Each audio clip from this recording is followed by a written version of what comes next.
Hey, Nam. What's up, Jeremy? And hello, listeners, and welcome to a very special episode. More like a theme setup for this special episode of When Jeremy Met Nam. And we are doing something that recently came out. And when we mean recently, like 2 months ago, for a limited time on HBO Max. And that is the Justice League Zack Snyder cut. Now, what we're doing for this is kind of the part one, and then the next episode will be part two-ish as we revisit the 2017 Justice League, and kind of follow up with our final thoughts of both of them, the ride here and there. We decided to go with the Snyder cut first because Nob thinks it'd be interesting for my reaction of watching what Zack Snyder's true vision was, and then seeing where everything has changed. And then decide if it's for the better or for the worse kind of thing. And for people that don't know, there was a lot of fiasco, a little problem issues, and talked about from the 2017 where Zack Snyder didn't get a chance to show out his true vision, saying there extra footage. So, a big following happened of release the Snyder cut. Then it finally happened. Where Zack Snyder got to come in and do his whole his true vision, his director's cut, basically, of this movie. That is, for you listeners, if you haven't seen it yet, or if you ever get a chance to see it, if it comes back onto HBO Max or whatever, it's about 4 hours long.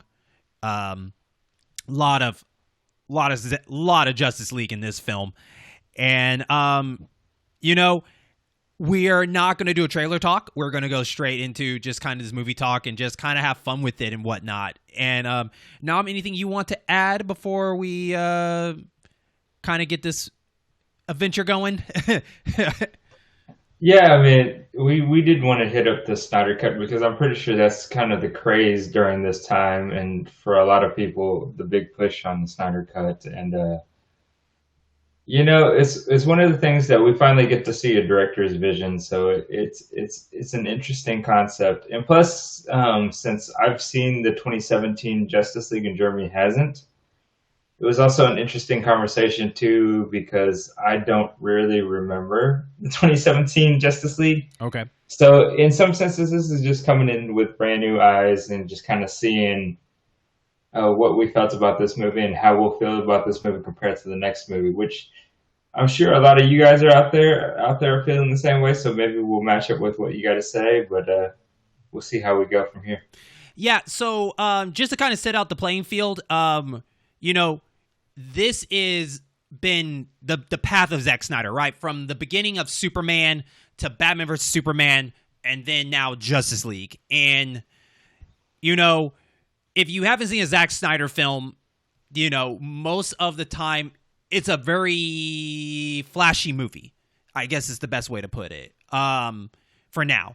And I wanted to at least come into this movie with an open mind, because I'm going to be totally honest with you is that I'm not a big fan of his work. I'm not really on the Zack Snyder bus. And it's also at a time I never got to see it in theaters like Nam did for the 2017 one, mainly because I think I was all superhero out, all DC out. Go ahead. I was gonna say, did you watch a Superman versus Batman? I don't remember if you did or not. I seen it. I don't remember if I saw it in theaters with you, Okay. but I remember seeing it. I And knew we watched Superman together, and that's about it. yeah.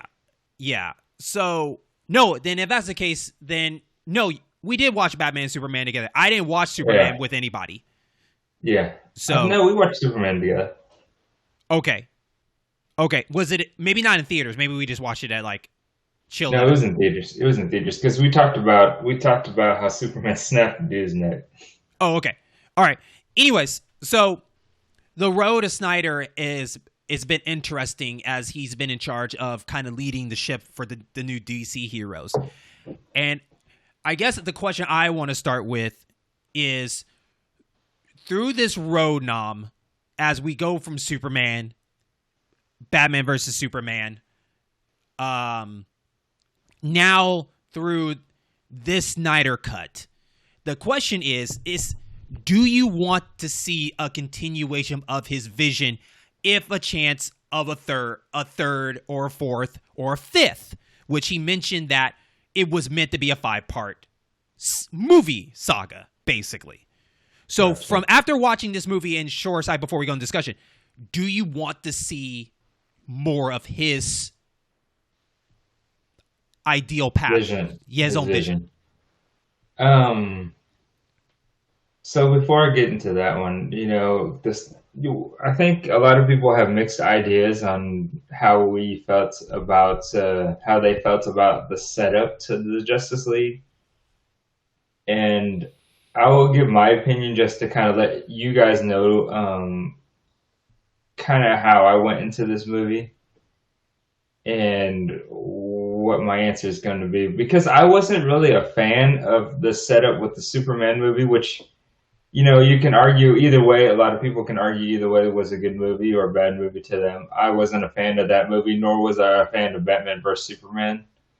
So my ultimate answer after this movie is no, I really don't want to see what his... Actually, you know what? Never mind. Now I think about it, I do want to see his vision without him doing that vision. Okay. I would be kind of curious to see his story without him doing the story. But as far as like the setup, everything goes, I wasn't a fan. And ultimately, I guess that means that I just wasn't a fan of Zack Snyder. Just how he filmed Batman vs Superman and everything else, getting to this point. So that's, to be fair. I don't want to sit there and poo-poo on it for everyone else. It's just, in my opinion, it just wasn't my cup of tea nor my liking. I think Zack Snyder, and I think I said this before, this is actually our first Zack Snyder film talk that we have done here. So my full opinion about Zack Snyder was, I think he's good when he has source material, but when he needs to create his own vision, his own story, it's very hollow to me. I feel like that he's good at looks, he's good with Flash, but not really good of storytelling or trying to get the story across. And I noticed that way back with Sucker Punch. Sucker Punch looked good. The trailer fooled me. But going into that movie, it was not what I wanted, And same thing with here with Superman and Batman vs. Superman. It's more of like, it'd been fine if you direct, but not be the writer of it, of where this is going. And that's how I felt for this movie is, it looks fine, but I was not having a good time sitting here for 4 hours. And if the movie was a better storytelling, maybe the 4 hours might have made up for it, but I was kind of, not trying to be disrespectful, but I was kind of, after the first 2 hours, I kind of checked out, and I just realized that, like, I'm just not a Zack Snyder fan, I guess, and I don't want to see what his next vision is, because just the way how this one went, I'm like, I don't think I'm going to enjoy the next parts that he does it, even if someone else does it. I don't like his path story that he wants to tell this to. So that's the interesting thing, right? I actually didn't mind the story so much. I like the fact that he kind of took a chance with it. Mm-hmm. The problem with it is that the chance wasn't interesting to me. And a part of it was the fact that his kind of style of making movies, that was really what got me in this movie. More of his style of making movies. I got tired of it. In fact, I was really hoping that we would pay an homage to the 4 hours and make this a 4-minute podcast, where we're just going to explain one thing to you guys. For each minute if you're watching this on YouTube, you're seeing this in regular speed. If you're watching Justice League, it's regular speed too, but it feels like it's negative, like 0.25 or -1. They're like this this over usage of a lot of gimmicks that he does with his movies. Mm-hmm. I wrote in part two. I was Snydered out.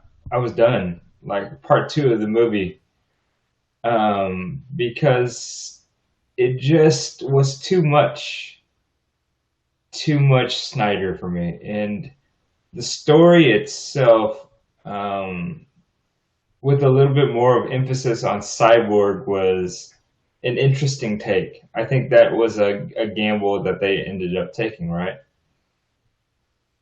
For me personally, I'm not a huge Cyborg fan, so that gamble didn't work out for me. How about you? Cyborg to me was really used for the plot device, and that's it to me. I didn't really care for Cyborg. He was just there for plot.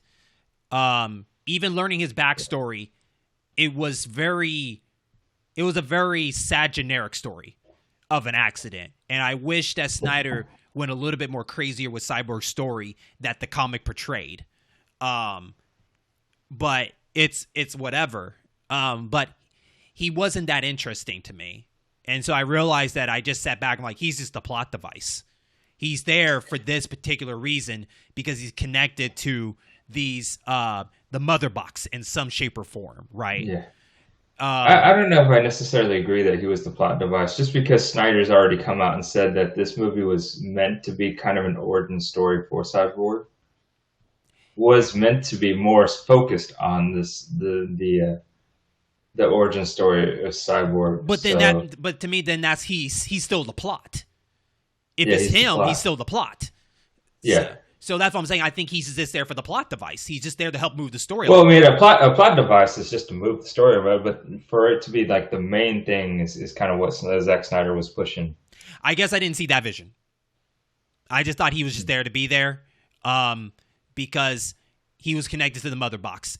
That's really it to me. Like, if the mother box wasn't in that storytelling the way they would, Cyborg would be just really Cyborg. Well, that's what I was gonna say. It's like I wonder if the mother box was just something to tie them all together, because that was something that I found kind of weak too. Mm-hmm. It's kind of like a Marvel push on the gauntlet, you know? Yeah. It's like we gotta find something to make it worth all these villains getting together, or not all these villains, all these superheroes getting together. Which, guys, you know, in the comments below, please let me know that if the mother box is a humongous thing with the with DC, because I don't know it, because as far as I remember, you know, Darkseid did what Darkseid did. Yeah. Let's talk about the mother boxes. So the mother boxes apparently are used as a device to basically take over the planet and enslave people. You know, regardless if they're alive or not. They just get like kind of like, what would you say, Nam? Kind of just like kind of giving up-ish kind of mentality. Like, we give up, we just do what you want us to do. Kind of, how would you put it? I guess it turns that planet into whatever the planet, you know, whoever put them together is.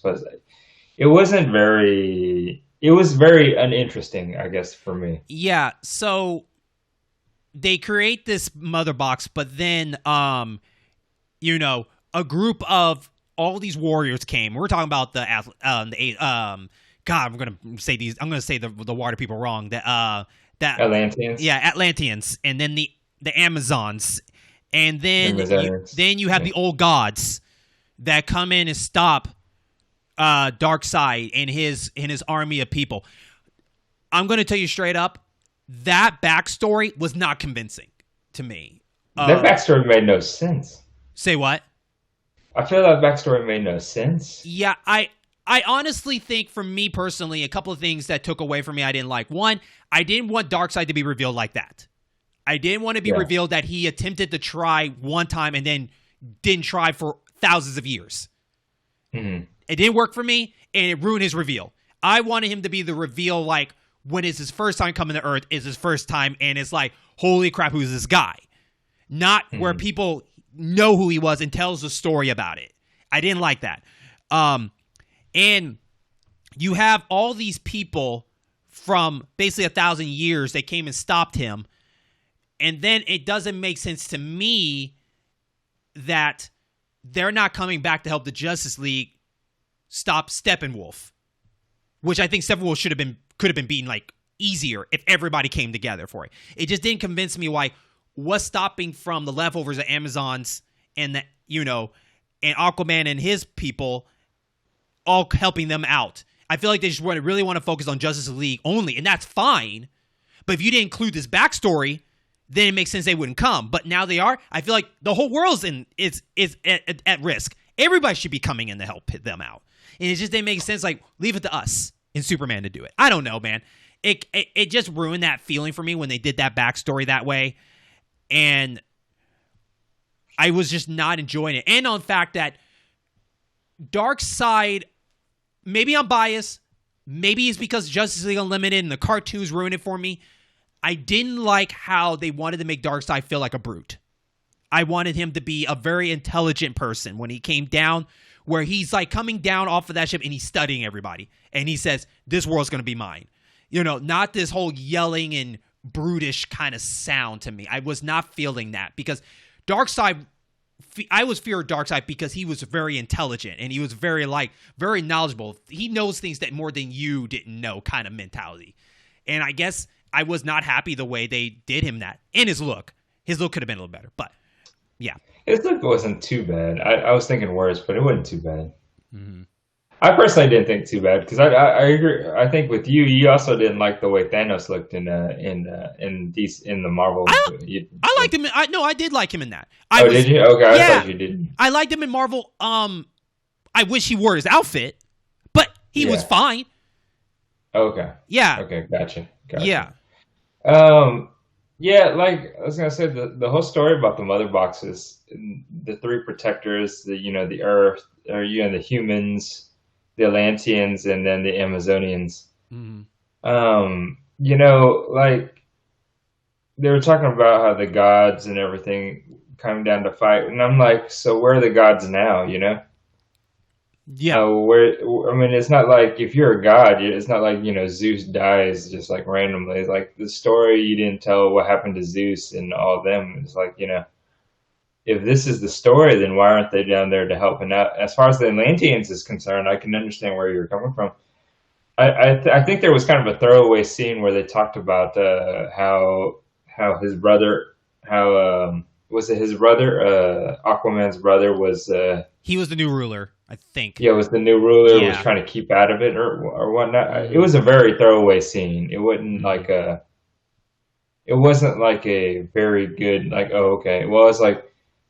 Kind of like you can go back to Star Wars. One is just like, hey, if they're trying to take over the entire planet or destroy the entire planet, then it involves you to the Atlanteans as well. But whatever. To me, I felt. I don't know if I missed that story piece, which I could have very well missed it, but it wasn't interesting enough to kind of keep me going, right? Yeah. I will tell you the thing about this movie that kind of annoyed me. Like I said, it was very Snyderish, and the thing is that there were so many gimmicks that was being used in this movie that I stopped wanting to watch the movie. It made no sense to me. So Flash, is the fastest man on Earth, basically, and I think he's no longer special in this movie because everything in literally the first 3 hours was slow motion. Like everything they did was in slow motion. Mm-hmm. And I know, like if you go into the forums and whatnot, they talk about how much slow motion he used in this movie. It's like, but if you use this so much, because they used it with Wonder Woman, they used it with Batman, Aquaman, or Superman. Aquaman. I'm sorry, not Batman. They used it with Aquaman. Mm-hmm. They used it with Flash. It doesn't make Flash seem special anymore, right? No, not at all. Because I think you use this so much, you're just like, okay, so now you got this dude who does run faster. And the thing we're gonna make him special is we're gonna make lightning bolts just fly around everything around him while he runs. It's like, okay, but you've done Wonder Woman this way, you've done Aquaman this way. It's not cool anymore. Like, I'm tired of it already. Mm-hmm. And in fact, I got so tired of it, I watched The Dark Knight Rises, like a clip of The Dark Knight Rises. And what I watched was the scene where Hines Ward catches the football and does the run, and then everything crumbles behind him as he's running. Mm-hmm. And that's not done in slow motion. It's not. Yeah. And the fact that it felt dramatic. I felt like it was in awe. I felt all that stuff. I think the fact that it was overused, like the moments where they try to make it seem dramatic, it was not, because it was used so often in this movie that I was just like, it's whatever. Yeah, I agree. And bless the actor, because you could tell the dialogue was also not the best friend of Flash, because he was coming off trying too hard with his dialogue. So it was hard for me to connect with Flash as I wanted to, because I enjoy Flash. Yeah, that's your boy. Yeah, but he was just not working for me for this movie. And like I said, I don't blame the actor. I think the actor was fine. I just think the dialogue that was given to him, it was just not working for me. I was like, it feels like you're either too late or you're too early on the jokes. Or was it too cheesy? Too cheesy too. Yeah. Okay. Yeah. On the fast part, you're talking about the gimmick of Snyder. Yeah. Some of it worked, but sometimes I just wanted to see him normal speed just to show us, look, we get it. How fast he is, right? Yeah, just like give me a blur. Give me a couple snaps here and there how fast he is. Like, that would have been cool to see. Also, too, can we get him fighting? He never punched a person in this whole movie. So, yes, you're right. And the thing is that this one I do remember. The difference between this one and the Snyder Cut and the other one. Mm-hmm. There's a throwaway line in the other one where he says he's never fought before.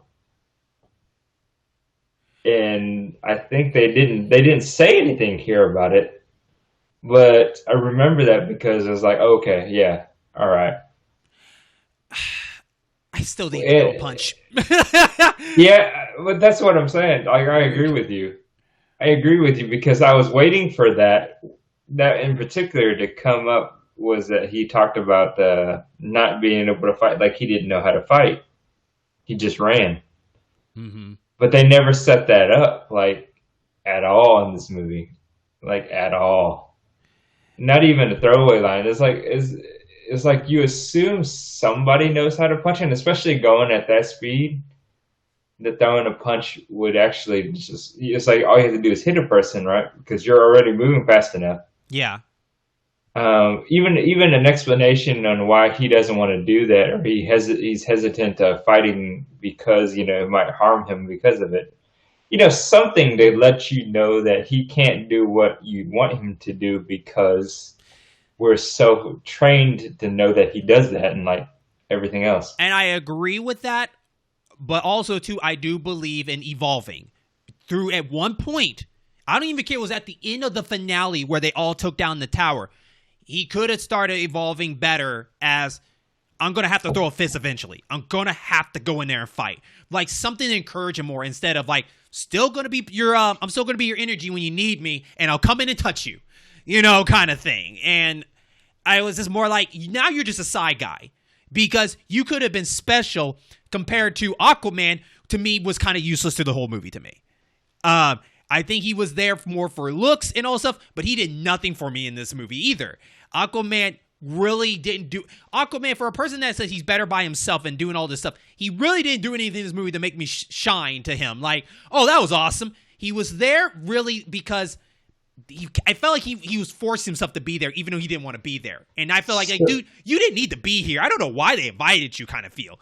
Like, honestly, no one really needs you here. Because what are you going to do? And I wish they'd try to fool me about it. But there was nothing in this movie that made me feel like, oh, good job, Aquaman. I'm sorry. It just wasn't working. So I agree with you on this one. I felt differently when I watched the Justice League 2017. As we're talking, I felt differently about Aquaman during that time. I believe in what you have to say in this one, because I think because there was such a central focus on Cyborg, you you lost that coming out party for Aquaman. You know what I mean? Mm-hmm. And I do think you'll notice the difference when you watch the next one to this one, the difference on how Aquaman is treated, and I agree with you 100% because I feel Aquaman was just kind of one of those characters that it was like, we need another person, so will you come? Yeah. Because I actually, that was one of the things I do remember in 2017 for the Justice League that I liked out of the movie, that I was kind of excited for Aquaman.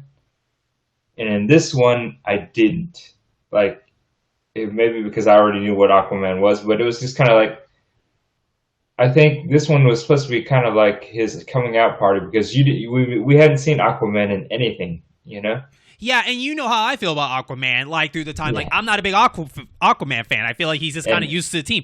And this was a chance to really show me something. Especially, they changed the look of him being this badass-looking kind of guy instead of the whole super doopy, goofy kind of guy. So I was like, okay. Yeah. And it just didn't. Yeah. And it also kind of, I mean, in Batman vs. Superman was where Wonder Woman kind of came out. Mm-hmm.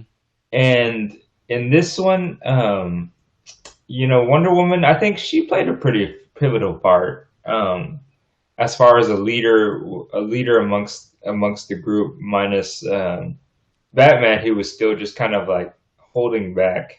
Mm-hmm. Like, I felt Batman was holding back a lot just because I guess he felt guilty on the whole Superman ordeal, you know? Yeah. At least it felt that way, right? No, it does, because it almost felt like Snyder, when he was writing this, that he understands how and I might be the only one in that party, but I felt like in the Batman versus Superman movie, that Superman was getting really not treated right in that movie that he should be. Like, they really treated him like the bad guy in there and made it all about kind of like Batman. And I think that was a little unfair. So in this movie, it felt like that they were trying to get Superman to redeem Superman in this movie by getting Batman to feel bad for what he did. And to me, it didn't work for me. You know, for a Batman versus Superman movie, I didn't feel it was Batman versus Superman. I felt like it was everybody against Superman. So yeah, I agree. Sorry, do you have anything? No, go ahead. No, I'm it.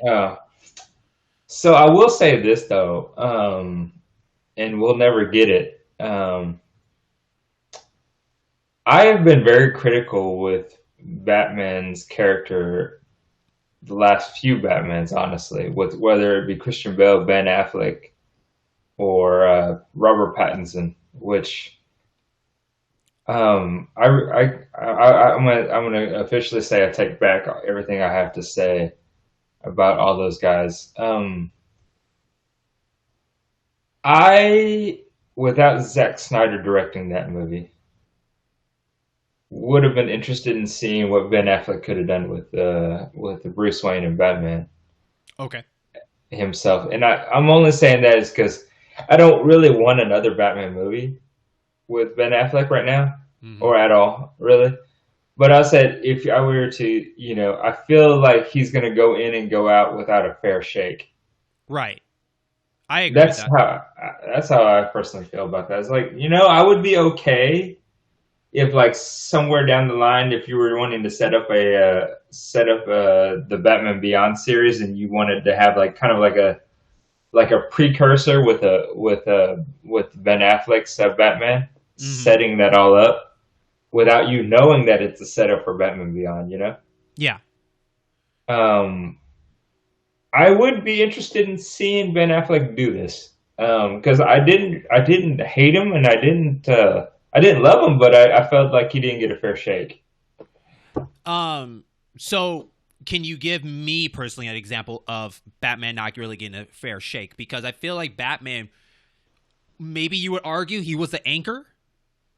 Well, I was saying that he didn't get a fair shake because, in a sense, if you look at the string of movies like the Batman vs Superman, and then, like, what I'm saying is I don't want to see Zack Snyder direct this Batman. I want to see Ben Affleck make his own vision. Okay. Like, I'm okay with him playing the role. I was like, I don't want him playing the role as somebody else's vision. I want to see what he wanted to do with it. Okay. Okay. Like I'm not sitting there asking for a Ben Affleck cut, but I'm just saying it's like we'll never get to see it because he's no longer Batman anymore. But I'm kind of curious. Like Yeah. I think he has the look for it.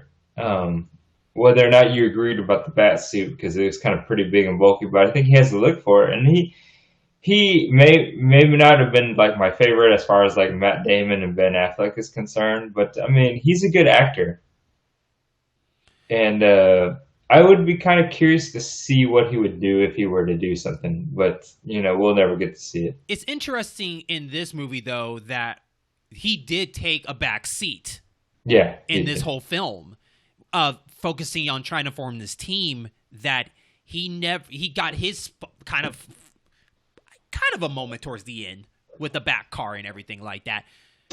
But that was yeah. But I think I'll put it like this: I think that there was a lot of missed opportunity for Batman to shine through the whole movie, especially the one when it was trying to revive Superman. Yeah. I was really feeling that scene when Superman returned back. Okay. I was feeling that scene a lot because he was kind of corrupted. Yeah. Not understanding what's going on. I mean, he just woke up, so he's going by the last thing he remembers, right? Yeah. And so I like that, and he's trying to get himself focused.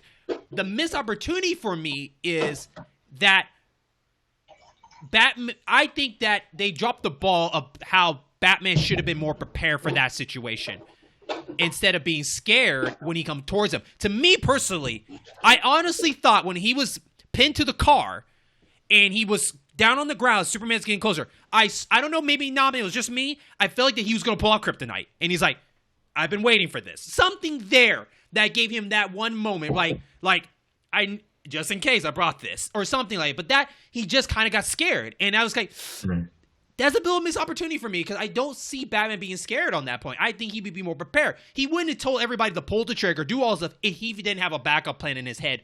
What happened if it didn't work?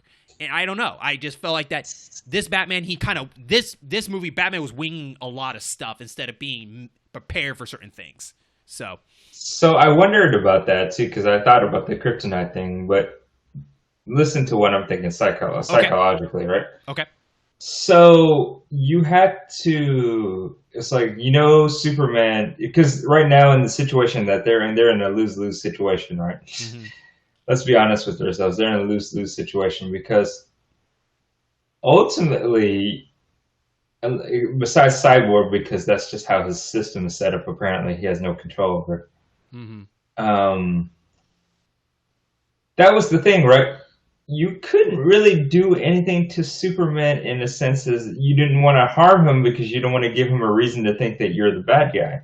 Right. And that's the part where I was thinking, all right, maybe Superman or maybe Batman never got the kryptonite rock because of the situation is he didn't want to show Superman a sense that he's gonna hurt him, that he's trying to find a way to make him weak, hurt him, or control him. Okay. That he wants to avoid. That's why he's probably pooping his bat suit because, to be honest with yourself, what else can you do, right? Besides pull out your trump card like Lois Lane. But like I think he held back on that because I know he's smarter than that, and that he had to show, in my opinion, this is just my opinion, he had to show that he didn't want to do anything to manipulate, control, or whatever to the current, colluded mind, foggy mind of Superman to make him think that these guys are wanting to do something to harm him. Because like later on, he gets that line where he's just like, I got to go find out what these guys, why these guys woke me up, Mm-hmm. So like I think that's the reason why he held back on it. Then it's also a part of me feels that he might have just felt guilty for everything that happened before. That he was just kind of like, and he doesn't want to die. Like as much as Batman is all like mighty and super and all that stuff like that, This is probably the first time I think he truly feels that he's his mortality, that being rich and that being out of control of the environment puts him in a situation where he could actually die. Okay. So I mean, that's just my thought on it. Initially going into it, so I was just like, because like you, I was just like, Batman wouldn't typically go in there without a kryptonite in his belt, in his utility belt. But I think just because of the situation, that's the only reason why I felt that way. Do you think that not on top of that scene, do you feel like a lot of moments that he had that he felt like he wasn't prepared for? Like you could say maybe the first encounter with Steppenwolf when it was time to go for the second mother box and they were interrogating the doctors, and it was the first time they all like going to do something together, and it all backfired, of course, you know, and they were all in there fighting. And I'm talking about where Batman had his giant gadget thing going through the tunnel. I don't know, the bat spider. I don't know what you would call it. But it felt like that maybe he dropped the ball on a couple of those moments. Like, do you feel like in this movie that he got a moment to you where he was awesome? Other than still to me towards the end where, you know, he got his back car and he climbed up. But did you feel like anything else that kind of made him get his moment? You know, I wonder about the universe itself, like, because then the question is how do you take it in the universe? Because every one of his villains, technically, if you think about it, every one of his villains are human with some sort of genetic error. Yes. Like, so like besides Superman and Darkseid, you know, like he knew something was going on because he dreamt it, but he didn't know what was going on. Mm-hmm. So it's like I wonder if it's a part of them trying to sell the fact that, and of course this is all opinion between you and I. I wonder if it's a part of them trying to sell the fact that he doesn't know what he's up against at all. Besides Superman, even with the 6 satellites he owns. Yeah, I know, right? But I mean, you know, apparently he didn't really pay attention to what was going on in Metropolis because he didn't know who Superman was, you know, for a minute there in Batman vs Superman. So that's true. Yeah, he only knew. I mean, if you think about it, in this universe, they only knew about Superman. They knew about Superman's other kryptonite villain, General something. I know who you're talking about. I know who you're talking about. Yeah. Yeah, and the person that killed Superman, Doomsday. So no. Is it Doomsday or Deathstroke? No, Doomsday. You're right. No, it's Doomsday. I'm sorry. Deathstroke's Batman. Sorry. Go on. Yeah, Doomsday. Yeah, Death. Yeah. Like I think Batman's quote unquote time was the epilogue. Quote unquote time was the epilogue, which we'll get to. But I wonder if they made him more naive, as far not naive, but they made him more kind of stay backish because he doesn't know what he's dealing with, and then he's got all these meta-humans around him that trying to be the brains, basically. You're trying to say? Yeah. Okay. Yeah, basically. Because I mean, even Martian Manhunter, which was a surprise, showed up in this movie, which actually took me a second to figure out that was Martian Manhunter. Because I was like, who is that? Then I had to sit there and I was like, Justice League Unlimited. Who was that? Oh, okay, I got it. Who it is. So, does it hurt a little bit, just a little bit, that the Green Lantern Corps, like only one from the flashback, has appeared? Does it hurt a little bit that Green Lantern just didn't show up in any shape or form to join the League, but the Martian Manhunter did? Did it kind of hurt you a little bit? Like, he could have. There could have been a John Stewart or Hal Jordan. So I was thinking about this the entire time. So the people who do DC, I need you to pay me, because here's the idea that you guys should have done. So Marvel did a brilliant job of how they set things up. DC wanted to be different, right? Mm-hmm. This is how DC could have done it and had been different. DC could have taken everybody that was not a main character. So let's say not Batman, not Wonder Woman, and not Aquaman. So let's take Green Lantern. Let's take Cyborg. Let's take Flash. And actually make a TV show of each character in this universe setting up the idea that they become the Justice League as like a kind of like the the icing on the cake, Mm-hmm. like even if it's just like a 10 episode Netflix series and it's just literally that's it, giving the backstory, the study, and everything that you need to know that they had to deal with in each one of their universes so that you can build them up. And then at the end have Ben Affleck's like Batman like try to recruit them. Yeah. Or Wonder Woman's, like, instead of seeing the entire recruitment process in this movie, because legitimately 2 hours of this movie was the recruitment process. Mm-hmm. And backstory that really just dragged this movie, in my opinion. Like, I felt that if you really wanted me to care about Cyborg, because I'm going to be honest with you, I absolutely did not care about Cyborg. Mm-hmm.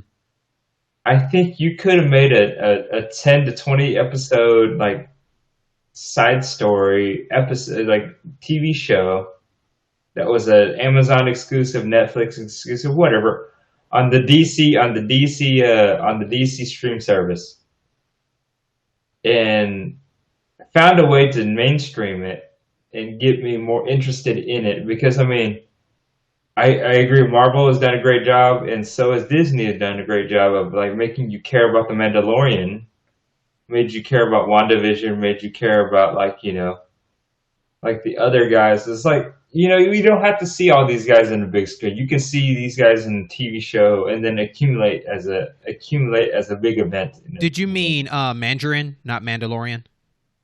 No, I was saying Mandalorian. Okay. Because honestly, in the Star Wars universe, did you kind of like the Mandalorians, but did you really think that they could run a TV show? Okay. Sorry, I thought you were adding them as connection to DC. Yeah, DC, Marvel. Sorry, you're cool. What I'm saying is that you can find ways through a TV show where you can take time to actually make you care about the characters and actually want to see them in such a big grand finale. Still do like your Batman movies, because people are going to go watch Batman. People are going to go watch Superman. People are going to go watch Wonder Woman because it's new. Aquaman, if you could have made him shine in this movie to make him interesting for the next movie, because you really don't necessarily need to know Aquaman's backstory. You can learn it. Just like Wonder Woman, you didn't know Wonder Woman's backstory until the Wonder Woman movie. Mm-hmm.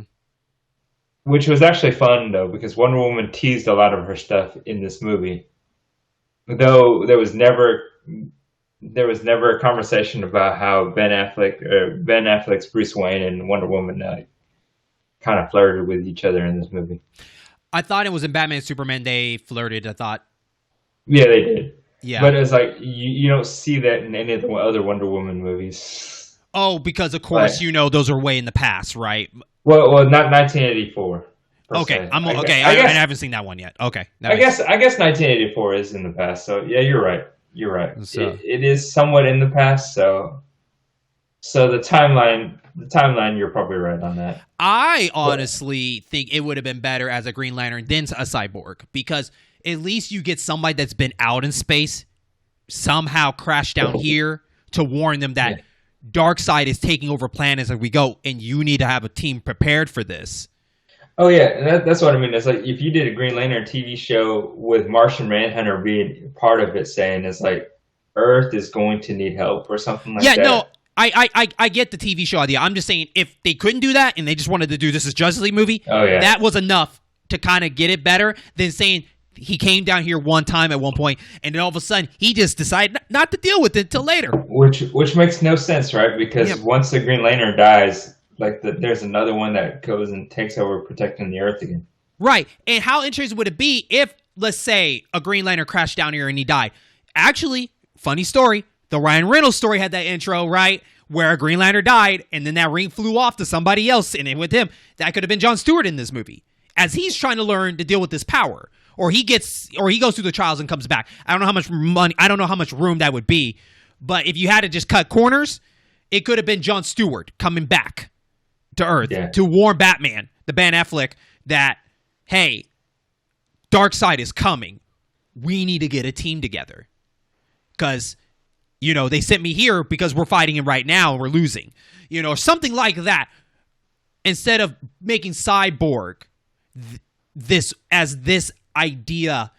And I think the problem is with a lot of directors is they really like to pin everything down to Earth all the time. They don't want any outside to come and be the plot to this. Everything has to happen on Earth, and then something bad comes to the Earth. So, and I felt like here, like Cyborg's from the Earth, the contraption on Earth, he is the plot device for this, instead of something coming along to warn them. I don't know. I just had this thing with movies a lot. They like, if it has to be Earth, it has to be set in Earth, whatever. Anyways, so Green Lantern to me could have been a better idea for this, and we could have got a little bit more cool action scenes along with that. Even more creativity. Like, I feel like with a Green Lantern on your team, there's so much creativity and awesome combinations and teamwork you can do, because I did not feel the teamwork in this movie, even though they were rough around the edges. I didn't get that. You guys are doing pretty well. Y'all a little rough, but you go. I didn't get that feel. I felt like you guys is kind of there. You know, you go in when you think it's the right time. You know, with the fighting, like everything was kind of a one-on-one fight with Steppenwolf. It was like, no, all y'all go at once. You know, you go up first and then you go next. You know, you know, Flash will come later because, you know, he's not fast enough to catch up. So, you know, I don't know.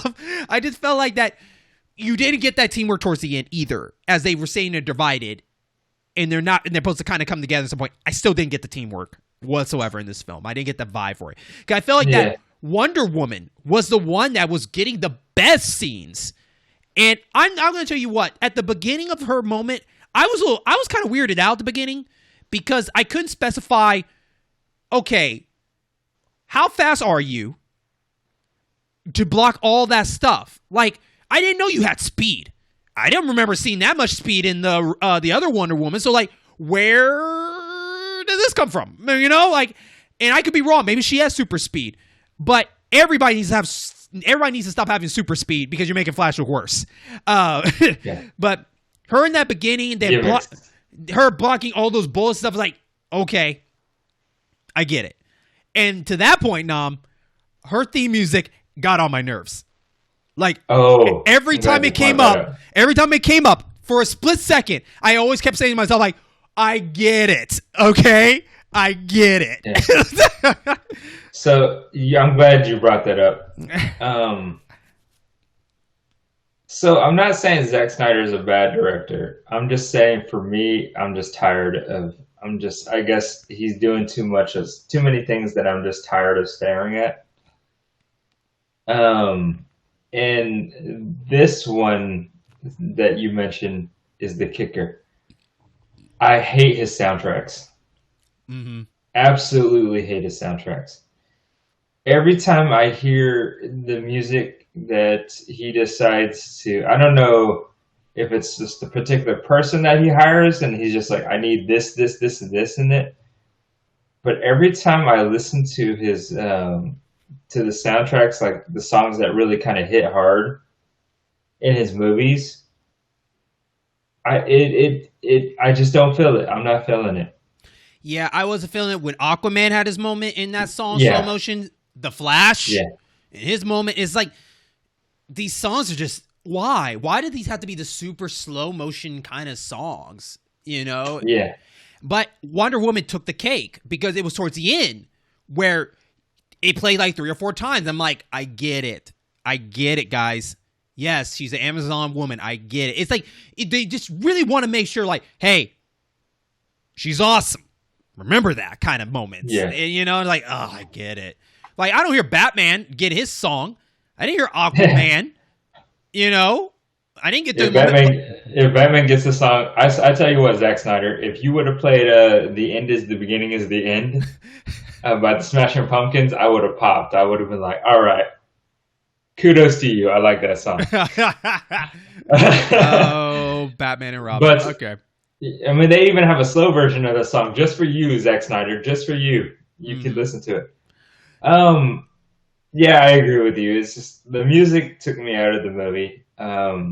In the moments that he had the music, the Aquaman one was the one that you mentioned was the one that actually hit me hard. That's when I realized I was like, I don't like Zack Snyder's music, like in any movie, ever. And then he has his theme song that he plays in like every movie ever. Because I didn't need to hear the Hallelujah song again at the end credits, like at all. Like at all. I will say though, out of all of the, I guess we touched on the Flash sort of, right? The what? But the Flash. A little bit. But let's touch on the Flash a little bit more. Okay. Much like what you had to say, his dialogue was okay to me. It was kind of cheesy. I know you said you didn't like the dialogue. Did you like how he was? All right, all the slow motion aside, taken away from him because of everybody else doing it. We'll get to that. Sorry, I apologize. You're going too fast, like the Flash.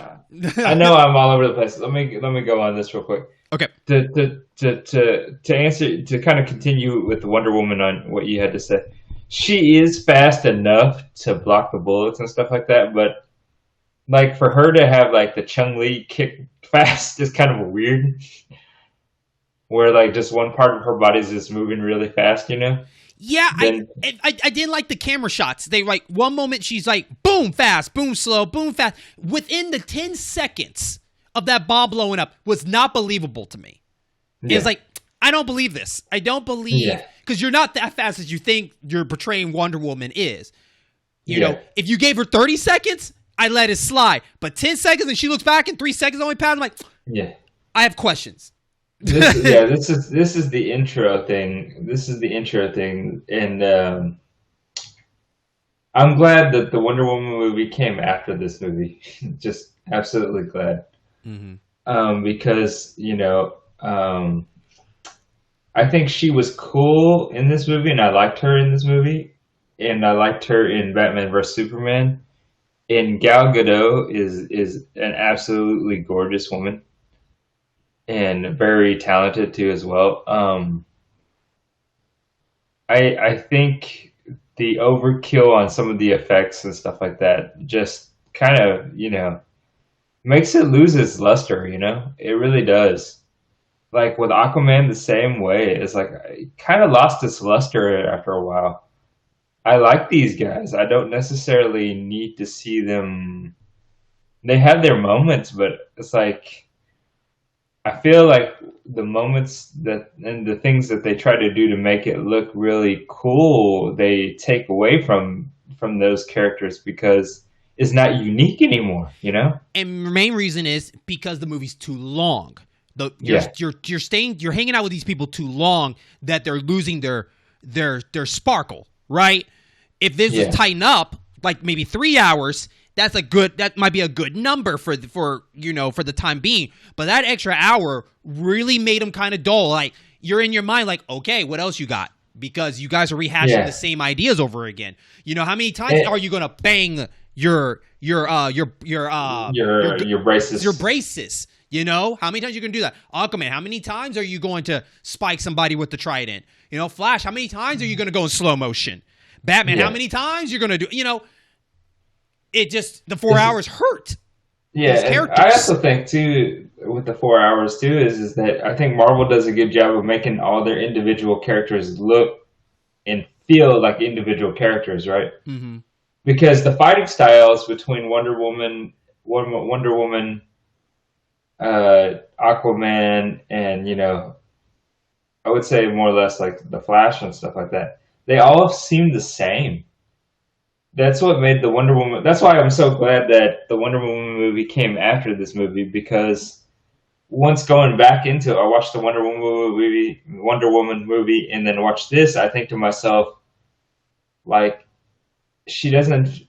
Like I'm not feeling her as much in this movie as I did in the Wonder Woman movie, because she seems so unique and so centered in her own world over there, that it worked and it was wonderful.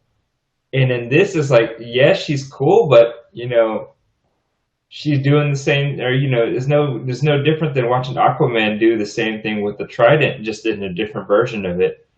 And the fact that you try to make Cyborg like Iron Man, but not as cool. I was gonna ask you that at one point. Did you feel like that they felt like that they needed an Iron Man kind of character? So Cyborg was the one filling that hole.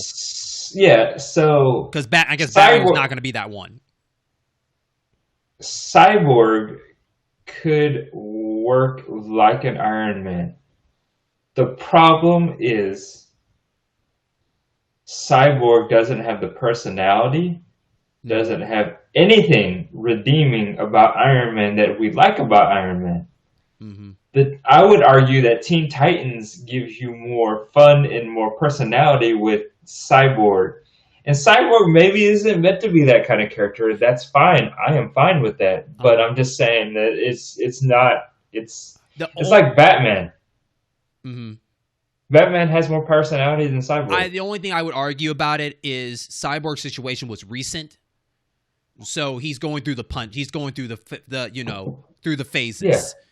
No, I agree with you, but I'm just saying, like, in the sense that, like, Cyborg's personality, what's different between Cyborg and Batman? They're both brooding, like, whatever. Batman just wants to save the world. Yeah, basically. Yeah. And Cyborg's just kind of like this animatronic, like, brooding, no personality kind of guy. Mm-hmm. Like, even when he was normal, he had no personality. They're both laser focused on stuff, basically. Yeah. And, the only person with real personality that I could feel, not so much Aquaman in this one, maybe in the previous cut, but Wonder Woman and Flash, even though he was kind of corny.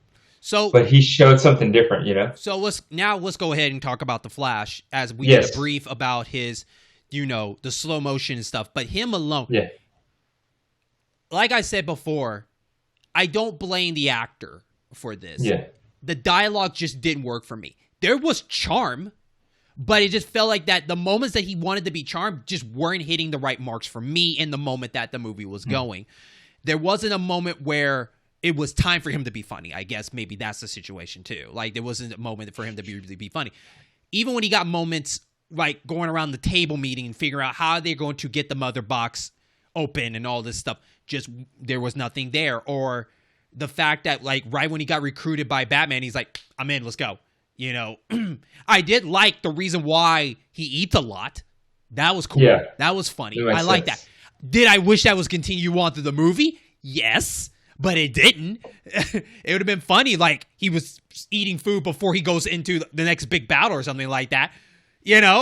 Like, something to get him to stand out from the group. Other than that, I feel like he was a tool. They use him as a tool. Just like Cyborg. And I wanted Flash to get his moment where he got to shine more than like, hey, man, I think the viewers can say, or the listeners can say, he did get his moment where, he helped charge up the machine and everything like that. It's like, but that's still being used to me. A moment to me is more of like, he overcomes something or he did something to save someone's life. And I'm not counting that Wonder Woman part where she lost her sword for a second, she wasn't going to reach it, and he poked it back up to help her. I'm not counting that one. I want a moment where he whooped a bunch of enemies, saving everybody, because how fast he was. That would have been a remarkable moment. Or even, I don't even care if you copied what's his face from X-Men, where he rescued all those people so quick outside and everything. That would have been cool to do that to the heroes. Like, maybe heroes are about to blow up, he goes in slow motion, he brings everybody out and saves them. Something that makes him memorable for, like, that moment was awesome. That was him. Same thing with Aquaman. We're not going to Aquaman, but I'm just saying Aquaman should have had that moment too. Like, that's Aquaman. Which, by the way, there was no water around, so he'll never get his moment. They just got rid of water for him. But the times that we had Flash, I understand why he needed to be there. I like that he was there. I just wish he got used better than more of, you're here because Cyborg can't get to what he needs to go. You're there to help Cyborg out, as we saw this whole movie. So, so I completely, I do agree with you 100%. I think the problem with, DC, which I think you and I had the conversation about before, is that they tried to do too much too soon to match Marvel. Yes. And it is. And for a 4-hour movie, you would expect that there would be more emphasis on everyone. And that's what Marvel does a great job of that DC doesn't. Is that they're able to give everyone, even people you don't care about, like moments and times that make you care about them, you know? Mm-hmm. Like it's that's the sad part, right? And I think between you and I, we actually kind of like the DC universe maybe a little bit more than we like the Marvel universe. Yeah. I mean, and that's equally for both of us, because I think we both were more DC guys, and then Marvel just kind of came out and did their thing. And we watched it because it was actually kind of cool to see superheroes on like the live screen, you know. Mm-hmm. But we were always more of a DC focused, which is what makes it so sad. Is that you know, the reason why they couldn't put Green Lantern in this movie, which I don't have any research on this, but I can almost guarantee this is the reason why, is that, you know, at some point down the line it's going to be too much too soon, too much in a movie. It's going to be too convoluted, right? Because where are you going to fit Green Lantern into this? Like the formula to me is like you have to have one person that you can do, just one person that hasn't been seen at all in any of the movies that we can introduce quickly in this movie and show a little bit of, while everyone else you kind of have to have established. If the Rhino Rail movie was more successful, maybe that would have been a possibility. Yeah. Maybe that would have worked, right? Mm-hmm. If they surprised it as being part of this universe, yeah. Mm-hmm. I think that might have worked. But that was the thing that Marvel did, was they established their characters and they will introduce you with somebody that may be not so big in the movies that you... Because, I mean, think about Falcon was introduced a bit later on in one of the other movies, but like, you know, Scarlet Witch, other characters that you didn't really think about per se, but they were introduced and you care about them more in the movies. In this movie, they tried to introduce the Flash, they tried to introduce Aquaman, they tried to introduce Martian Manhunter, and they tried to introduce... basically, they tried to more or less reintroduce somewhat to expand Wonder Woman. Mm-hmm. And Cyborg. You know, it's like you're doing too many things that you're trying to get people to care about, other than you should already know them, you should care about them, right? It almost felt like that when we first started watching this series, that it felt like a Superman movie becoming a Justice League, right? Yeah. Because Batman versus Superman is the Superman sequel. Yeah. You know, even though it feels like a Batman movie. Yeah, and I felt like that they might have had something there if it was like, hey, in the third movie, it's Batman, Superman, and Wonder Woman. Fourth movie, The Flash. Then add on, and then Justice League would be like the final Superman of this whole series or something like that. That could work, and that'd be a little bit different. Everybody gets more of the shine. And you get all these varieties of villains on the way there. Yes. Luther, Deathstroke, which got shown. You could have got, you know, you had Doomsday. Darkseid could have been the finale of it all. And that would just drop the ball, you know, right there, that he is the finale of it all. And that would have been a great hype, because then you get Green Lantern coming in. Then it feels like everybody's uniting against Darkseid, and we get to see Darkseid shine so good. That would have been awesome. Darkseid, Brainiac, you know, Luther and Brainiac and everything else. Like, I think going to Darkseid too is way too soon. No, you're absolutely right. It was too soon. And they're not the only people that in the industry that try too much. It's almost like the Spider-Man thing. Venom came too early. Venom came way too early. You know? Yeah, Venom came too early. Yeah. You know, because it's one of those movies, I think sometimes people think that, like, and I understand through the director's point of view and the production, like, when are we ever going to get Darkseid on the screen? We need to go ahead and get him on now and get it over with, because we don't know what's going to happen. Play the long game. You know? Yeah. So, like, I respect Zack Snyder for putting Darkseid on the scene. It just wasn't, it was just, I didn't like the way he structured him. He could have been revealed at the end as a surprise.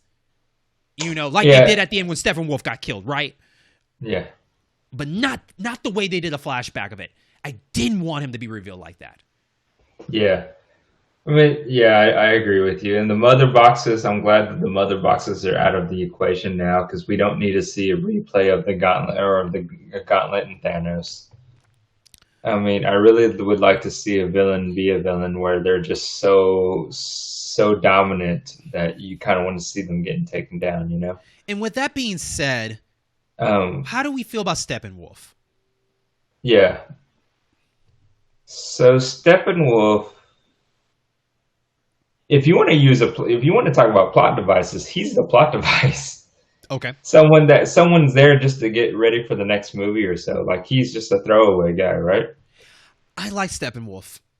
I think I can argue. People can argue that he is boring and kind of bland. I can agree with that too. But I understand his reasoning, and I liked it. I liked his reasoning. Did he? Yeah. Could he be more vicious? Yes. I think he should have been more vicious. But the fact that he betrayed Darkseid, and the fact that this was the point of the movie where I would have said, you know what? This ain't worth it. And when they said, you have like 50 more thousand planets to do. And I'm like, all right, well, maybe I don't need to go back. I think I'm just going to go live my life, But just the fact that he wants to go back to where he used to be. He's tired of going planet to planet and doing all this stuff. He wants forgiveness, and he'll do whatever he takes to do it. I like that reasoning for him, and it makes Darkseid more fearful. Look at the punishment you had for betraying him. He could have destroyed you. Instead, he was nice to you, telling you got to go conquer 50,000 planets. Yeah. Mm-hmm. So Steppenwolf, I didn't mind him. I didn't hate him, and I didn't like him. Okay. That he was just kind of one of those guys. There wasn't a part of me that felt that Steppenwolf, I guess in this movie, Steppenwolf never gave me a sense that Earth was in trouble. I agree.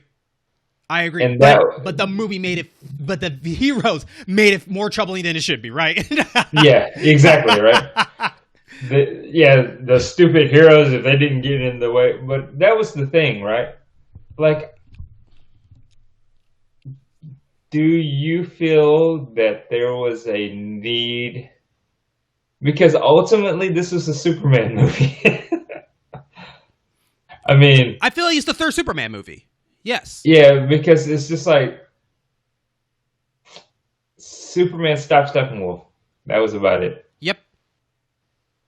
And I didn't feel in any way, shape, or form that Steppenwolf had Earth in danger in any way, shape, or form. And let's just take away the whole ordeal with well, you guys know what the movie is about, so of course you don't feel that Steppenwolf is.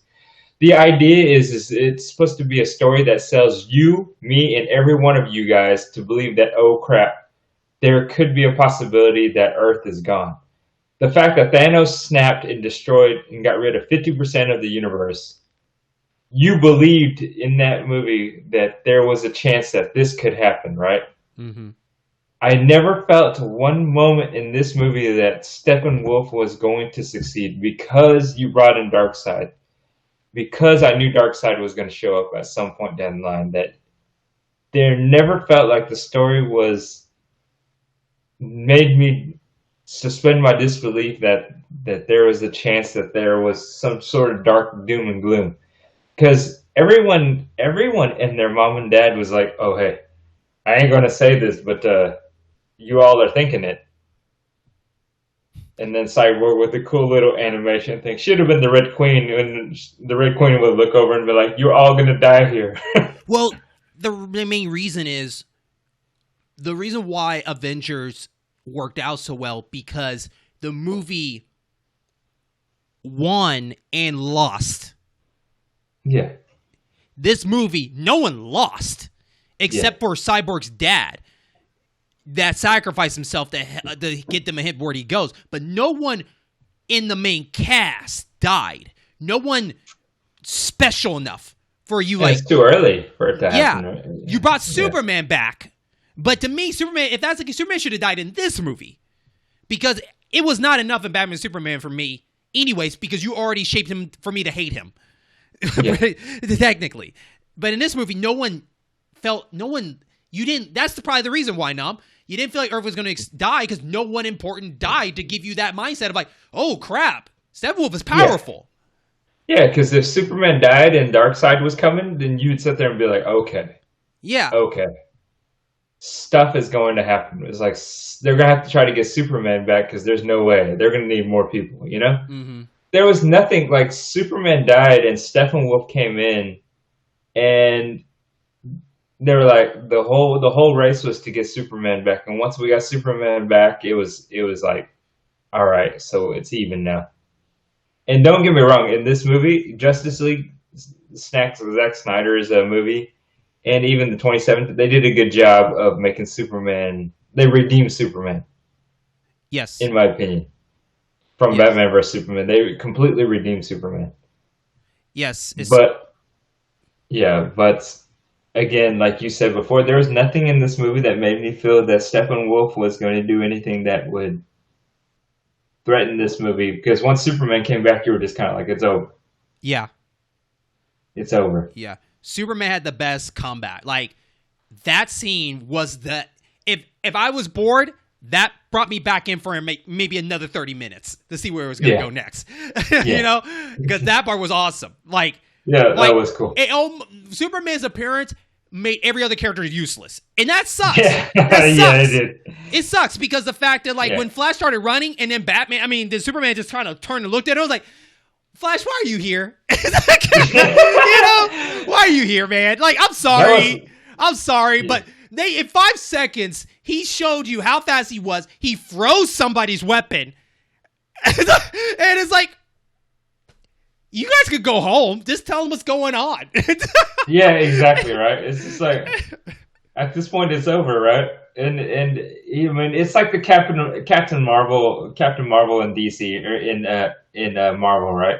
Mm-hmm. But you wanted to see Superman's comeback, but you didn't get to see Superman's comeback where it meant something to you. Right? Yeah, that was the sad part, and that was the only reason I had an issue with Steppenwolf. Like, I didn't have a problem with how, like, everything that happened, you know, with Steppenwolf, because I thought he was a powerful character. They portrayed him as a powerful character, but the thing was that I never felt like the story and everything else around it never made me feel like there was a dire need or peril. You know what's funny? It's funny that Steppenwolf is not powerful, but I think the Justice League just didn't know how to deal with it. Like, you know what I mean? Like, it's like, I think you guys could have took him down. But for some reason, you guys made these characters feel like, why can't we not take him down? Like, kind of, like, you know what I mean? Like, come on. Like, Wonder Woman and... I swear Wonder Woman and Batman could have took him down. Should have been able to, right? Yeah. Just those two hands down. You got brains and bronze. Like, you know? And I feel like that, why is this so hard to do that? Yeah. You know, I don't know, man. I agree. So... Yeah, go ahead. I was going to say, is there anything else you want to add before we talk about the epilogue part? No, I was going to say the epilogue will be the pretty much the thing that everybody kind of wants to talk about or wants to hear talk about in here, because I think that's where it's at. So okay, so those are our thoughts about that. Let's talk about the epilogue. Basically, we get how.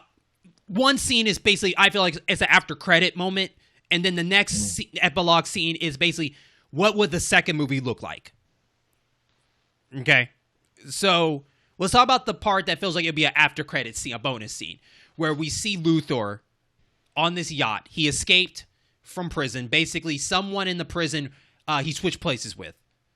And he escaped, and he's on this yacht, and we get a special appearance from Deathstroke.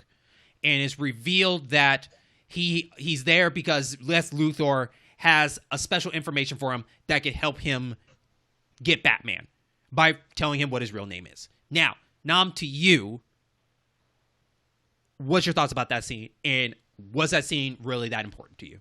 So with Zack Snyder, all right, so this is my theory on this. And this is why I think this scene doesn't need to be in the movie anymore. Ben Affleck's no longer Batman. And I think the reason why you have this scene is to set up a Batman movie. Okay. And that's the only reason why you have this scene, because Deathstroke has nothing. Deathstroke, in some ways, I think can be a villain, a side villain, especially, let's say if he tries to kill like Lois Lane or something like that. Mm-hmm. But the way they set this up, it was a setup to a Batman movie. That's not going to happen. Okay. So I think the one thing that Zack Snyder should have went ahead and did and just got rid of the scene just in general, because it doesn't matter. Your opinion? I don't think this scene should exist at all. Yeah, I agree. Because Lex Luthor, to me, I think he was done. Like, I'd be fine never seeing Lex Luthor again. Through the whole 5 series or whatever. He just wasn't doing it for me at all. And Deathstroke could still be in it, but maybe in a different way. I don't know if they were trying to set up Doom. There's a possibility that they're trying to set up Doom and all that in that way. But if that's the case, Doom needs his own movie. If you're going to be the Legion of Doom, yeah, that got to be his own movie. Like a Sinister Six. It got to be his own little series before you bring him on the map. Or everybody's just going to be lots of who these characters are. No, I don't think it shouldn't have been in it. Anything else to that? No, I mean, the Deathstroke reveal, and then it's the, kind of what you said, the Legion. I think if Steppenwolf is someone that we felt the villain wasn't very strong, Luthor at this moment wouldn't be somebody that you should tease, other than if he's going after Bruce Wayne and Batman. That's the only way I can see it being, is him being in a Batman movie just trying to get it going. Because I think everyone at this point down the line is going to wait for Luthor to join with Brainiac. Mm-hmm. But you've already teased Darkseid. So yeah, Darkseid. Or no, mm-hmm. You already teased the idea that the next big villain is Darkseid. So don't bring Luthor in, and you might have Luthor show up, and then eventually kind of get with the Grot and all that other stuff. But yeah, this movie with Ben Affleck out, in my opinion, this scene doesn't exist at all. Shouldn't exist at all, nor does it matter. Yeah, especially like if you wanted to connect it somehow to Cyborg and hit a Teen Titan moment, maybe that would have been better. But other than that, no. Yeah. So with that, we see that it was unnecessary, but you are probably right, and you are right, that was a plan for a Batman movie, which is why when we got the next epilogue, that he is joining Batman in the setup of would have been the sequel, Nightmare. And basically he's saying that whole movie in the second one would be based on Batman's nightmares, right?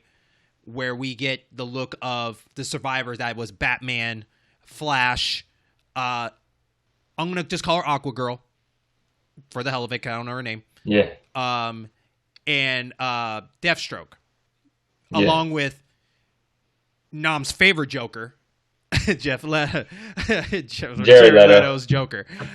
Jared Leto. Now, if I could convince you that this scene could work as the beginning of the Zack Snyder film, and then he wakes up and we continue where the movie is going, would that work? Yeah, it wouldn't feel so forced. Okay. I feel like that would have been a cool opening, and then we see all these characters, Joker and everything, and then Superman coming out, then they wake up, and then we just continue the movie. A reason for him for some reason to continue with this whole building a super team, because we don't know why. Yeah. Other than his premonition, just kind of a continuation of Batman versus Superman, more or less. So let's go ahead and get the big part out of the way. I did not like at all Jared Leto's lines in that movie and that scene. Didn't like it. Didn't like the way he portrayed it. Didn't like his style for it. He is just not working for me for this role. And I'm a person, I kind of already left the seat, but I believe at one point, I don't know if, Nami, you already gave up, but I thought maybe you want to, like, give him another chance to see, like, okay, here's your final chance to prove to me at this point. So, backstory of how I felt about Jared Leto's Joker is, like, so it's kind of like when Heath Ledger got the Joker position, everyone was kind of like up in arms, right? Mm-hmm. And I'm no different. I follow the crowd in that aspect. And then it's he in the Dark Knight, Heath Ledger just blew us away with his Joker rendition. Mm-hmm. And Suicide Squad came out with Jared Leto as the Joker, and I wasn't feeling him, but I gave him a chance. Here's my biggest gripe. Actually, multiple big gripes. First off, I want everyone watching the show, I want you to look at me and be like, get out of here with the whole Dave Ayers cut of Suicide. Get out of here. Stop it. I need y'all to stop it. We don't need any extra cuts. It's over. Just move on to Suicide Squad 2, and we can be fine. Stop it with this whole release more cuts. The second thing is that Jared Leto's Joker in Suicide Squad, the problem I had with Jared Leto's Joker, because we're never going to talk about Suicide Squad, is the fact that he was a lovesick puppy dog with Harley Quinn, like the entire movie. Like the moments where he didn't have Harley, I was like, okay, I can kind of get into him. But every time he had Harley in Suicide Squad, I hated, because he was this lovesick puppy dog who's just like, oh, where's my Harley? Where's my Harley? Oh, I'm gonna kill people. Laugh here, generic laugh here, whatever. Mm-hmm. This movie was the first time where it was an interaction between Batman and Joker. Straight on. And this is Jared Leto's time to shine as his version of the Joker. And it horribly failed. Horribly failed. If I wanted to, and I actually did want to give a chance to Jared Leto's Joker without Harley Quinn, he did not in any way, shape, or form convince me. In fact, the first thing I sent a text message to a handful of people is that Jared Leto's Joker, I am done with. Makes no like I there's nothing about the way he read his lines, the way he acted, the way he did everything. It was someone trying to be the Joker. There was nothing believable about it. Mm-hmm. That was the thing. Like, I got lost in Heath Ledger's Joker. I got lost in Jack Nicholson's Joker. I looked at this Joker and said to myself, he was someone acting a part. He's acting what he thinks the Joker should be instead of being what he thinks the Joker should be. Okay. That's how I felt. Okay. And Jerome still says he likes the Joker. I don't know if Jerome's seen this movie or not. Okay. But Jerome says he likes Jared Leto's Joker, so whatever. Okay.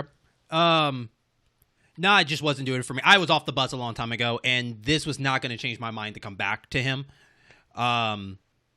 So, yeah.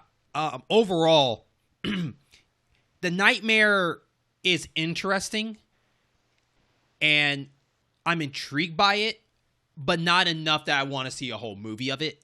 I almost think that this movie could be in and out with these moments better than trying to dedicate it as a whole movie. I think that's Snyder's trying to do. He said for the second movie it's going to be all about that. I feel like it could be dipped in a little bit here and there, but I don't know if I can do that because I don't know how I feel about that cast. I feel like there could be better survivors than these people. I'm just being honest here. Like, we don't know all the people that joined Justice League from here and there. But Joker shows up. Like, so what about all these other Justice League, all these heroes that could have popped up? I feel like that could have been cool. like a red tornado in that group or something else out of surprise. Like, you're new. Who are you? Instead of like the only new person you saw recognizable was Joker and Deathstroke, right? But what about other heroes? You know. So, I have a question. So would you have taken this differently if? All right. So I think you and I feel like this is forced, right? Because it feels like they forced the fact that Joker was in this movie, right? mm-hmm. Because, like you said, I think if you would have played this at the very beginning, it would have been a different concept, right? Mm-hmm. But if you took Jared Leto's Joker and put Joaquin Phoenix's Joker in there, I actually would have been more interested, and I tell you why. Because I would have been like, how in the world does he fit into this world? Because the way they left him off in the first movie, right? Like, now I'm kind of curious on how did he get from there to here? Like, then I would have been a little bit more interested in it, just because that would have been like the biggest point. It's like, how did you get here? Yeah. How did you get here? Like, versus is like, oh, you. Right. Because I don't really care about how he got there, like how that Joker got there, because it's like, I figured you'd still be trying to figure out where Harley was at, whatever. Mm-hmm. But I'm just kind of curious, if Joaquin Phoenix's Joker was in this, how would you feel? I don't think it would change me. Okay. I don't think Joker... like Snyder said, he took advantage. He said he always wanted Joker in it, I guess he said, and this is opportunity, he did it. Okay, I'll put it like this. Joker didn't...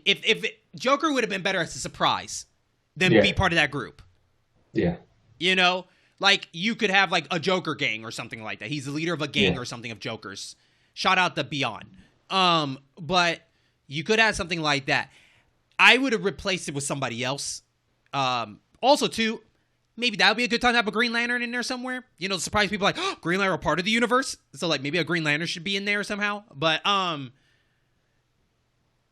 don't know. I feel like that slot where Joker is could have been somebody more surprising. Somebody, like, we can guess who it is, but we don't know who it is. But we guessing. Yeah. You know? Like, that would have been very intriguing. I don't know. For example, you could have done Barbara Gordon. I don't know. And she's in the wheelchair. Or something like that. I don't know. Go ahead. I'm just saying, like, that slot could have been more surprising than me. Like, give me a character that I didn't think that you would not pick, Snyder. Like, you put him in there? Or her? All right. Let's see where this goes, you know? So maybe not so much... All right, so here's a thought, because I'm going to mesh two into one here. So maybe it's somewhat the nightmare scene, but not really the nightmare scene. But you keep Jared Leto's Joker in there. Okay. And you change the situation, right? You change the situation where it's not a group that's kind of following. And you show Jared Leto's Joker, because that dialogue wasn't there. Like, it made no sense to me. Mm-hmm. Like, I agree with you 100%. Like, I don't know the meaning behind the dialogue, nor do I care.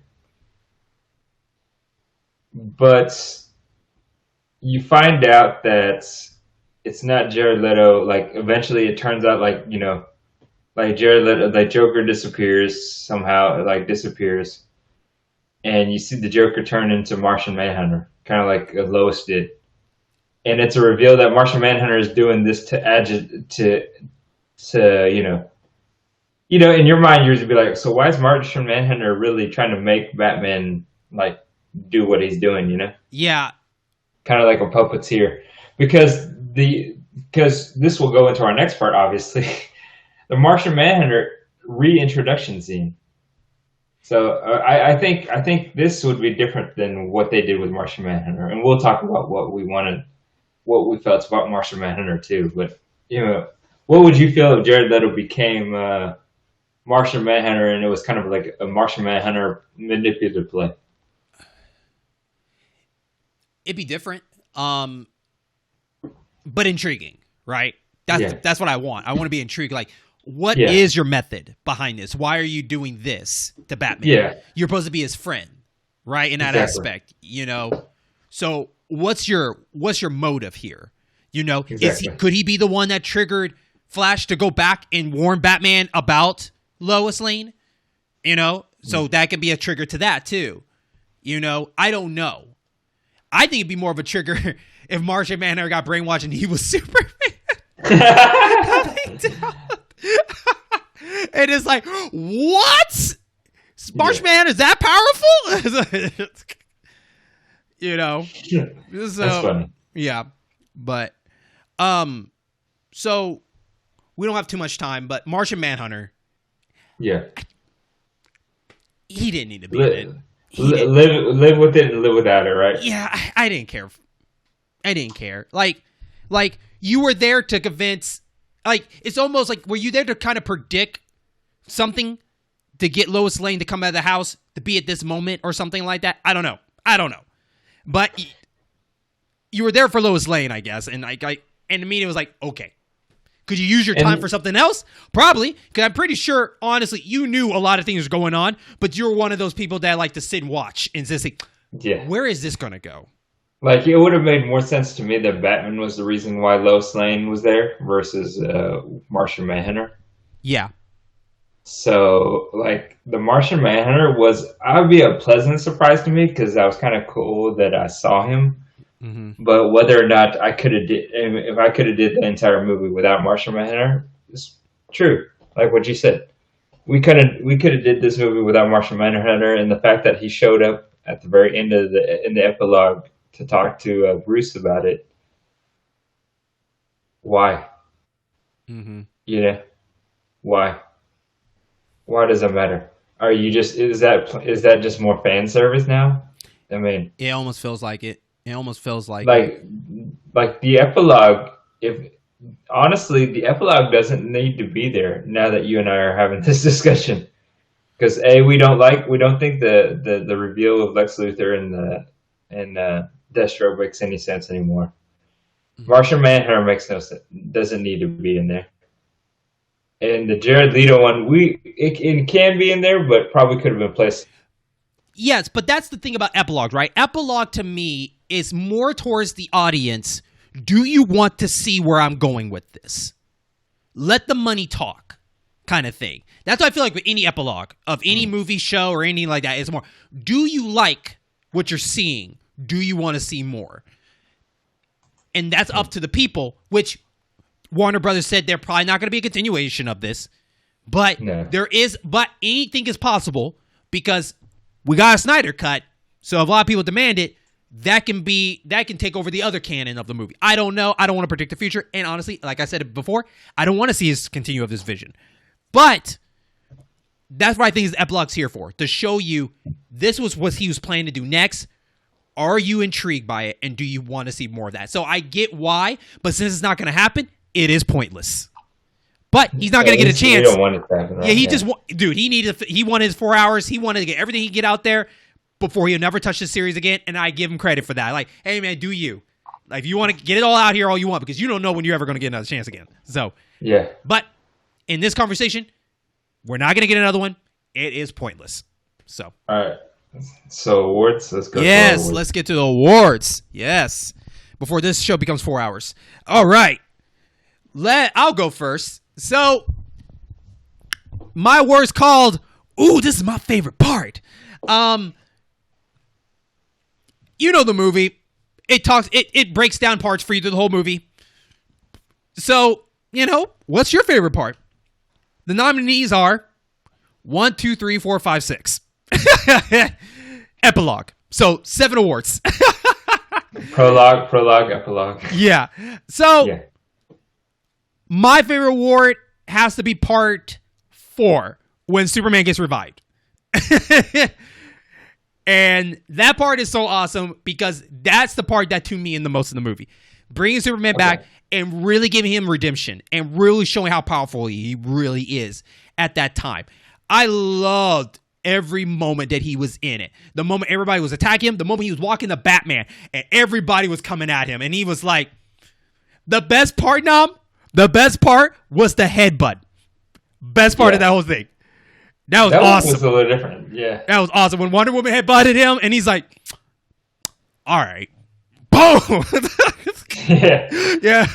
That was my part. And then, he flew off with Lois Lane, and then they're trying to prep to get ready for this attack. That was my favorite part. What is your favorite part? I would say the epilogue because it was over, but I'm not going to. I want to say part 6. Part 6 was my favorite part because that was when you actually see a full redemption of Superman. And him going in there and just basically making mincemeat at Steppenwolf, right? Mm-hmm. I think that was the highlight of the movie, and I think that was kind of like where this movie needed to go. And plus, it was the ending. You knew it was towards the end of the movie, and you were going to get the kind of the ending of the movie. So, part 6 is going to be mine. I want the listeners to know this. I am not a fan of Superman. I think he is too perfect. Yeah. He is too perfect, and he's too powerful, and he's boring to me. But when he does let go, part of me gets a little envious because, God dang, man, that's not fair. It's you're awesome, but I can't. It's hard for me to root for you because you're an absolute winner, no matter what the situation is. It's just if you lose, it's just bad timing on your part because you'll win. Before anything, he flew up to space, breathing just fine, and then went back down, and it's your weakness is a stone that people rarely have. Yeah. I don't like Superman, but it's sad that Superman carried the movie for the small parts that he had. And I'm like, why? This is the cruise time to shine. Damn you, Snyder. Okay, anyways. All right, no, your word. No, you're cool. I'll let you guys know too as well. I'm with Jeremy too. Jeremy and I, a part of our comic book friendship in this aspect is that we both don't like Superman. So, and that he's pretty much got it in great detail. Great same villains. Concept. Great villains though. Great villains. Same thing with mine. Mine is the Sucker Punch Zack Snyder award. Get this going. There is so many to give away. Please, let's go down the line. Go ahead. And I'm actually going to divide this into 6 parts too, and all the parts too, because I could go by scene, but I feel like entire parts of this movie fit the scene. So the Sucker Punch award is for because Sucker Punch was so beautifully done, but meant absolutely nothing, is the award. It means that this movie, what is the most beautiful scenes in this movie that meant absolutely nothing to this movie. And I'm going to divide it into 6 parts. Secretly, when you said that, I'm like, maybe it won't be that much. And then it's like, there's too many nominees during this whole movie. It's like crap. There's too many to pick from. So I'm going to go with all the 6 parts, like part 1, part 2, part 3, part 4, part 5, part 6, and the epilogue and the prologue. Basically, more or less, it's one of the things where it's like, if you wanted to take this out of the movie, would it make a difference? Okay. So, Jeremy, what do you think? You can name specific scenes that you thought were just absolutely pointless. Yeah, because I don't know what parts, to be honest with you. I'll tell you what I think my number 1 is. Out of everything, it's the Batman throwing the Batarang at Flash. I think that was the most wasteful of making something beautiful for no reason. It's like, I kind of wanted to see him throw it normally and just see how quick he is. Instead of slow motion, he's like examining it and whatever, I feel like that's the number 1 to me. But Aquaman standing at the docks is pretty memorable of something that's like, I get it, dang,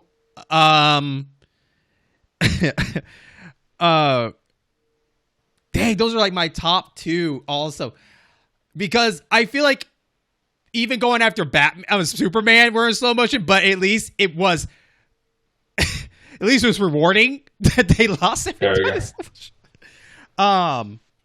No, I think a lot of it is mainly Flash's runs. They just got abused all his runs. So, but for me, if I had to pick a winner, sorry, let me pick a winner. I think it's part 2, Flash grabbing the Batarang. I think that's my number 1 winner. A part of it, yeah, I agree. Yeah. So part 1. This is, I'm going to say part 1, and there was more specifically a scene that I felt made no difference. And that was the Steppenwolf's kind of like first intro with the Amazonian women. Okay, in the temple. Okay. In the temple. Okay. Because that was, the way they did it, the way they filmed it, the way it looked great, but made absolutely no sense and made zero effect in this movie. Okay. It felt like they were doing so much to try to ward off something that was. It didn't even feel like it was going to help. Like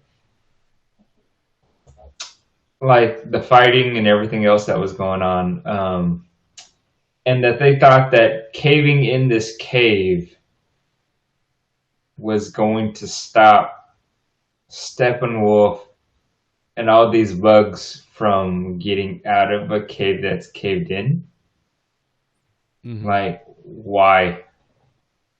And the fact that they did this, and that was probably where almost most of the slow motion in this movie was. Okay. From the arrows, from the slow motion bashing the stupid pillars, from the caving in of the rocks, from the pumping out of the water, all of that. Mm-hmm. Like, it was all nice, but way overdone. And ultimately it meant nothing. Okay. No, that's a good answer. Yeah, because ultimately it meant nothing. Like, I liked watching all these women do BA stuff, but, even you couldn't shell out... You couldn't shell out the queen taking the horse off of the lady that was dying. That was interesting, right? Yeah. Yeah. I was like, you're strong enough to do all this stuff, but you didn't attempt to try to take the horse off the lady that was being crushed by a horse. Mm-hmm. Yeah. Yeah. So, that part 1 was the one that I voted for. So, okay. There you go. You ready? You ready for Rotten Tomatoes? No? Okay. Yeah. I'm already worn out. I'm already worn out talking about this whole movie. Yeah. Let's wrap it up. This is going to be the worst Rotten Tomatoes that Jeremy and I have to deal with ever. All right. Lay it on me. Zack Snyder's Justice League on Rotten Tomato. They got 2 scores. We basically root for whether we're a part of the audience or we're part of the critics, which honestly, we're neither one. But, so Rotten Tomatoes gives Zack Snyder's Justice League, the audience gave it a 96%. The audience gave it a 96. Out of 250,000 reviews. 96%. Man, I hope that changes by the time. I hope that changes by the time this episode comes out. Sorry, go on. Yeah, I'm kind of curious to that too. But 225,000 plus is a lot. So the critics out of 256 reviews gave it a 73%. Okay. 73%, Jeremy. Yeah. Okay. Which way do you lean? Actually, I never flip it on you. Let me ask you something. Let me ask you something. Go ahead. Would you say that the 96% is for the people that are comparing it to the 2017 movie as a better movie in that aspect, but not just taking it as a movie as it is, compared to the critics that are probably taking it for the movie what it is? Then you tell me what score you go with. I think the audience is crazy. I know people like this movie, and I see why they like this movie. Compared to the other movie, I also see why you like this movie. But for you to say that this is such a masterpiece, to give it a 96 is kind of hard for me to take in, because I feel like this movie did more of an injustice to Wonder Woman than it did a justice to Wonder Woman. I'm going to go with the critics on this, the 73%. And I don't want to say that it's a bad movie, because I don't think this is actually a bad movie. But it's not a good movie either. Mm-hmm. It's a movie, and I'm glad that Zack Snyder got a chance to show his vision, and I think it's better. And spoiler alert for our next episode, I think this is better than the 2017 Justice League movie. I'll be the judge of that. I'm just kidding. Yeah. So Jeremy's going to be the main judge of that. So I think it's better. But I left this movie kind of how I felt when I left the other movie, that it was just, it wasn't bad, it wasn't good. It was just there. I'm with the critics. I actually would go a little bit lower. I'd probably give it I would probably give it a 60. Yeah. Right on the dot. 60 right on the dot. This movie proved to me that I'm not a Zack Snyder fan. And now my mindset of what I expect from a Zack Snyder film now. And I knew that going in with Sucker Punch. But since he did pretty well with Watchmen, doing another DC property, I was like, maybe this is just your home. DC is just your thing. You know?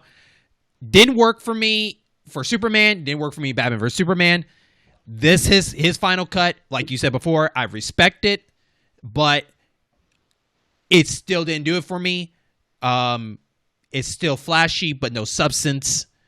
And I think you could have told your story across without doing 4 hours. But understandably, I understand this might not be your chance. But if you were given your real vision the first time, without the whole fiasco that happened to you, 3 hours could have been just enough. I'm a 78. So. 73, yeah. Yeah, whatever. 73, which we both put it in that 60 range, where it's like, yeah, it's better than average, but it's not that much better than average. Yeah. So yeah.